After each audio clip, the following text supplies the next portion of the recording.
Olá! O assunto deste vídeo são os instrumentos e materiais de desenho técnico. Em qualquer profissão, é imprescindível se utilizar os instrumentos apropriados para se ter um bom resultado no trabalho, ou mesmo conseguir realizá-lo. Como exemplos, o trabalho de um dentista, um cozinheiro ou um profissional de serviços gerais. Todos eles têm de utilizar instrumentos próprios ao exercício de suas profissões. Não poderia ser diferente com um profissional que vai executar um desenho de caráter técnico. A seguir apresentaremos os principais instrumentos e materiais utilizados em desenho técnico. Comentaremos também sobre sua finalidade e o seu modo de utilização. Paninho para limpeza. Use um pedaço de pano macio, como as flanelas vendidas em supermercado, para remover o pó dos móveis. Pode usar também um paninho de microfibra para limpar balcões de pia. Antes de qualquer desenho, devemos limpar a mesa de trabalho para removermos alguma sujeira ali presente que possa estragar nossa tarefa. Fita crepe. É uma fita de papel com adesivo em um dos lados. Ela se presta muito para prender as folhas de desenho na mesa, pois pode, posteriormente, ser descolada com facilidade sem trazer danos ao papel ou marcas na mesa. Como prender a folha de desenho na mesa utilizando a fita crepe? Corte pedacinhos da fita e prenda cada cantinho da folha de desenho. Prenda os cantos opostos por diagonais desta folha, pois isto faz com que ela fique mais esticada na mesa.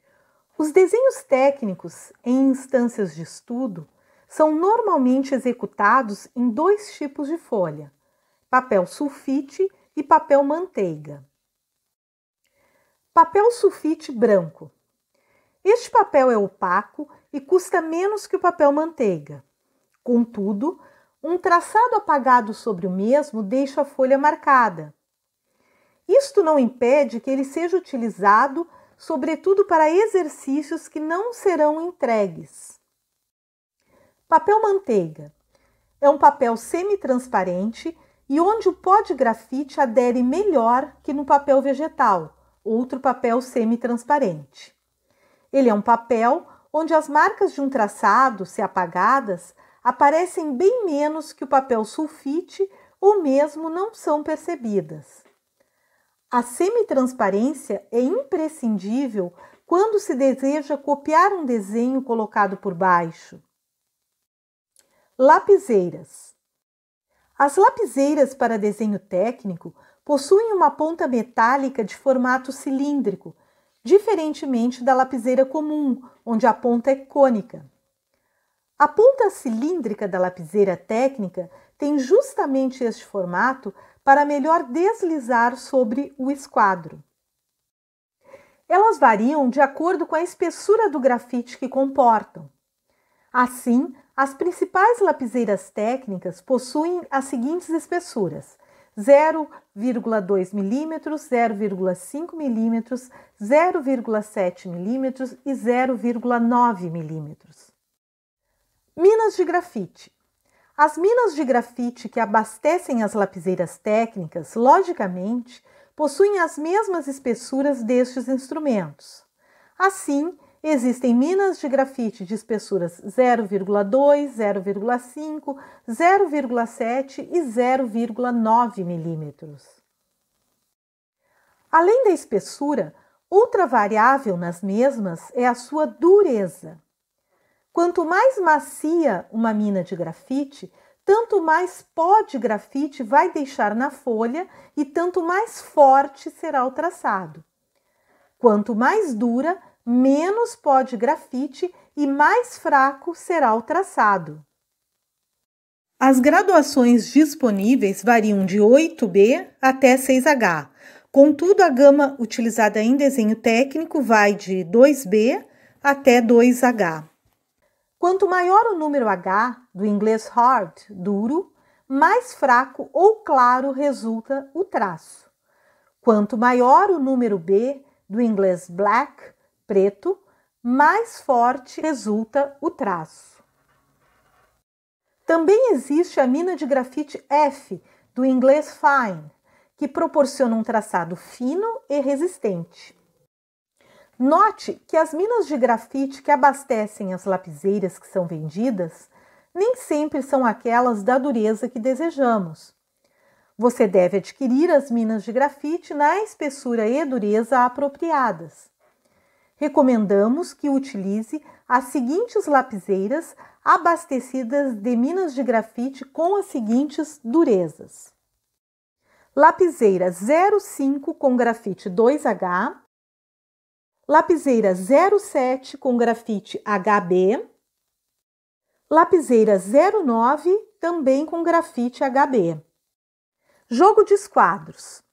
É um conjunto de instrumentos de acrílico transparentes e que não devem ser graduados. A graduação iria atrapalhar a visualização das linhas embaixo dos esquadros. Este jogo ou par é composto por 2 triângulos retângulos. Um deles é chamado esquadro de 45 e possui 2 ângulos de 45 graus, além do ângulo de 90 graus ou ângulo reto. O outro é chamado esquadro de 30-60, justamente por possuir estes 2 ângulos, 30 e 60 graus, além do ângulo reto. Para que estes 2 esquadros formem um par ou um jogo, a hipotenusa do esquadro de 45 graus deve ter o mesmo tamanho do cateto maior do esquadro de 60 graus. O uso mais comum do jogo de esquadros é para o traçado de linhas paralelas e perpendiculares entre si, o que mostraremos em seguida. Para isto, o esquadro de 45 graus deve correr apoiado por sua hipotenusa na hipotenusa do esquadro de 30-60. Lembre, hipotenusa com hipotenusa. Se você é destro, a mão esquerda fixa o esquadro de 30-60 e a mão direita move o esquadro de 45. Se você é canhoto, tudo isto ocorre de modo espelhado. A mão direita fixa o esquadro de 30-60 e a mão esquerda move o esquadro de 45 graus. Sempre, em primeiro lugar, em um desenho, se traça uma linha horizontal de referência. Para traçar esta linha, posicione um dos lados de um dos ângulos retos de um dos esquadros alinhado com a borda lateral. Trace a horizontal de referência com o outro lado. Tendo então a horizontal de referência, posicione os esquadros um sobre o outro, encostados pelas respectivas hipotenusas, e alinhe um dos catetos do esquadro de 45 graus com esta horizontal de referência. Em seguida, se for destro, com a mão esquerda segurando o esquadro de 30-60, movimente o esquadro de 45 graus com a mão direita, de modo que possa traçar paralelas horizontais com o cateto superior do mesmo. As paralelas verticais são traçadas com o cateto direito lateral. Lembre-se de sempre traçar as linhas horizontais da esquerda para a direita e as verticais de cima para baixo, correndo o esquadro de modo que não passe por cima da linha anterior traçada. Se estiver desenhando com grafite, isto pode borrar o seu desenho. Aqui mostramos como desenhar um polígono de ângulos retos facilmente, sem ao menos tirar o esquadro de 30-60 de sua posição inicial.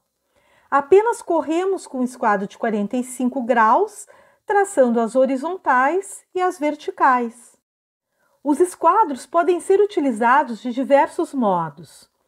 Agora vamos mostrar como utilizá-los para traçar facilmente linhas paralelas a 45 graus.